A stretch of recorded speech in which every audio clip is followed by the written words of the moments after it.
नमस्कार, मी सोनालीच किचनमध्ये बटाट्याचे वेफर्स कसे करायचे आहेत हे पाहणार आहोत. बटाट्याचे चिप्स पाडण्यापासून ते अगदी तळेपर्यंत संपूर्ण रेसिपी टिप्स सहित शेअर केलेली आहे. हे चिप्स दुप्पट फुलणारे, अगदी पांढरे शुभ्र, कुरकुरीत लागणारे होतात. चला तर मग जास्त वेळ न घेता रेसिपीला सुरुवात करूयात. त्यासाठी मी असे मोठे मोठे बटाटे घेतलेले आहेत. 3 किलोच्या प्रमाणामध्ये तुम्हाला मी हे वेफर्स करून दाखवत आहे. पहा, अशी मोठी मोठी बटाटी निवडून घ्यायची आहेत. बटाटे स्वच्छ पाण्याने धुवून घ्यायचे आहेत आणि त्यानंतर 1 तास पाण्यामध्ये बटाटे भिजत ठेवायचे आहेत. बटाटे भिजत ठेवल्यामुळे त्या बटाट्यावरील सर्व माती वगैरे निघून जाते. पहा, बटाटे असे खराब असतील किंवा त्यावरती काळे डाग असतील तर ते काढून घ्यायचे आहेत. आता वेफर्स तयार करण्यासाठी वेफर्सची किसणी घ्यायची आहे. जर तुमच्याकडे या दोन्हीपैकी कोणतीही किसणी अवेलेबल असेल तर तुम्ही ती वापरू शकता. सर्वात अगोदर बटाट्याची साल काढून घ्यायची आहे. बटाटे 1 तास पाण्यात भिजत ठेवल्यामुळे बटाट्याची साल लवकर निघण्यास मदत होते. साल काढलेले बटाटे त्या किसणीवरती अलगद हाताने किसून घ्यायचे आहेत.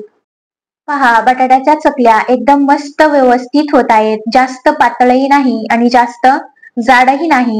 बटाटे निवडताना शक्यतो जाड सालीचे बटाटे निवडायचे आहेत. आता मोठ्या पाटीमध्ये पाणी घेतलेलं आहे. त्यावरती हा तुरटीचा खडा 5 मिनिटं फिरवून घ्यायचा आहे आणि त्यामध्ये हे किसलेले सर्व बटाटे टाकून घ्यायचे आहेत.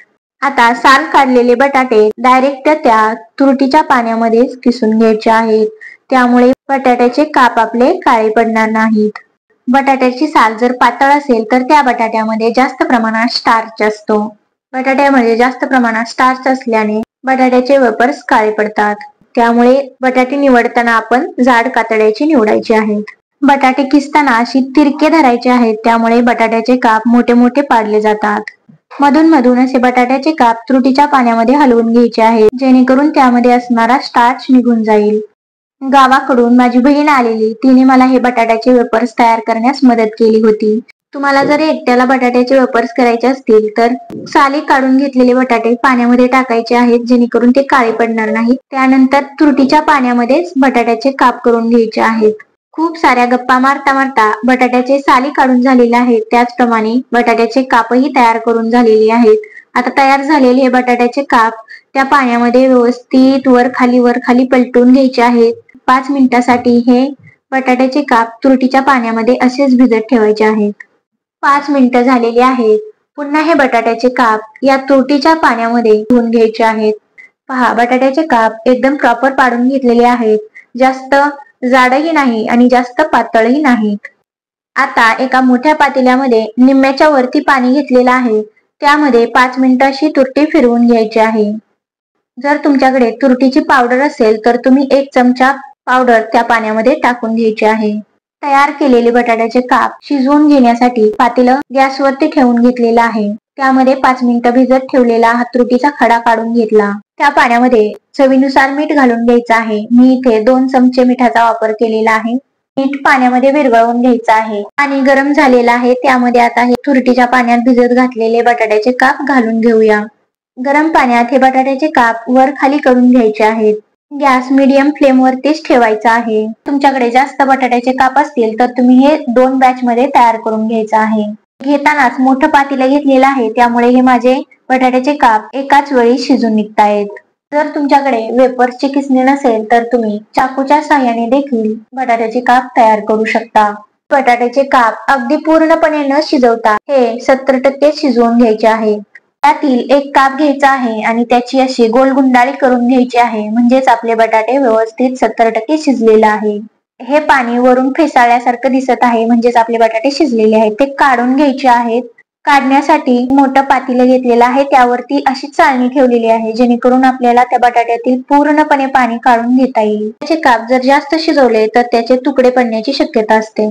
5 मिनिटं हे असंच ठेवून ह्यातील सर्व पाणी काढून एका मोठ्या प्लेटमध्ये मी शिफ्ट करून घेतलेला आहे. बटाट्याचे काप वाळवण्यासाठी मी प्लास्टिकच्या पेपरचा वापर केलेला आहे. त्यावरती हे एक करून असे बटाट्याचे काप मांडून घ्यायचे आहेत. प्लास्टिकच्या पेपरचा वापर केल्यामुळे बटाट्याचे काप हे काढताना मोडत नाहीत. जर तुमच्याकडे प्लास्टिकचा पेपर नसेल तर तुम्ही हे काप वाळवण्यासाठी साडीचा वापर करू शकता. एक करून हे आम्ही असे बटाट्याचे काप मांडून घेतले. संपूर्ण 1 तासामध्ये आम्ही हे सर्व काम करून घेतले आणि शेवटी थोडेसे बटाट्याचे काप उरलेले त्यामध्येच तिने जागा करून मांडून घेतले. कडक उन्हामध्ये हे बटाट्याचे काप वाळवून घ्यायचे आहेत. बटाट्याचे काप वाळत घालण्यासाठी मला जास्त कुठे जाण्याची गरज पडली नाही, कारण माझ्याच गॅलरीमध्ये कडक ऊन येत होते. काही तासानंतर मी बटाट्याचे चिप्स उलटून घेतलेले आहेत. दुसऱ्याही दिवशी मी कडक उन्हात हे बटाट्याचे चिप्स वाळवून घेतलेले आहेत. कडक उन्हात वाळवल्यामुळे हे बटाट्याचे चिप्स वर्ष ते 2 वर्ष टिकण्यास मदत होते. कडक 2 दिवस उन्हात घातलेला आहे. आता हे काढून घ्यायचं आहे. हे चिप्स एका स्टीलच्या डब्यामध्ये टोपणाला कव्हर लावून हे बंद पॅक करून ठेवले तर सहजच वर्षभर टिकू शकतात. अशा प्रकारे माझा हा वाळवणाचा एक प्रकार तयार झाला आहे. आपण हे चिप्स तळून पाहूया. बटाटा चिप्स तळण्यासाठी तेल कडकडीत गरम करून घ्यायचं आहे. त्यामध्ये बटाटे चिप्स सोडून घेतले. पहा, एकदम मस्त फुलतायत. एकदम पांढरे शुभ्र असे बटाटा चिप्स आपले तयार झालेले आहेत. अगदी लहानांपासून मोठ्यांपर्यंत उपवास नसतानाही रोज तळून खाल्ले जातील असे एकदम कुरकुरीत चिप्स तयार झालेले आहेत. चला तर मग व्हिडिओ आवडला असेल तर लाईक करा आणि चॅनलला अजून सबस्क्राईब केलं नसेल तर सबस्क्राईब करून घ्या. भेटूया अशाच एका नवीन रेसिपी सोबत. तोपर्यंत स्वस्त राहा, मस्त राहा, आनंदी राहा. Bye bye.